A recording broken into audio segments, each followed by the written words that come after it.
Nagbigay ng komento ang King of Talk na si Boy Abunda tungkol sa hiwalayan nina Barbie Forteza at Jack Roberto.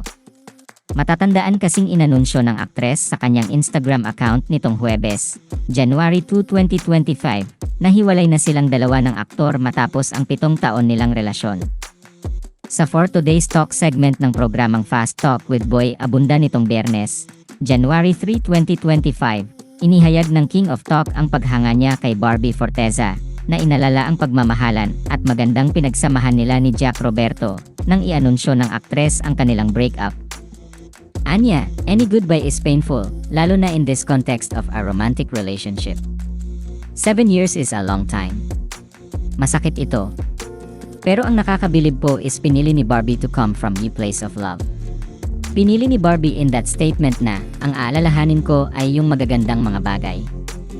Sinabi rin ni Boy Abunda na bagamat hindi nag-work ang relasyon ni na Barbie at Jack, at masakit na nagkahiwalayan sila, 7 wonderful years naman ang pinagsamahan nila at mas naging mabuti pa ngayon ang aktres dahil sa kanilang relasyon. Binigyan din ng talk show host ang hiling ng aktres sa aktor na sana makahanap ang binata ng magmamahal sa kanya. Hindi na nagbigay ng komento si Boy Abunda tungkol sa dahilan ng hiwalayan ni na Barbie at Jack. Anya, she must be in pain, Jack must be in pain, and we respect that. We don't want to speculate kasi ang dami-dami po sa social media speculations kung bakit po sila naghiwalay.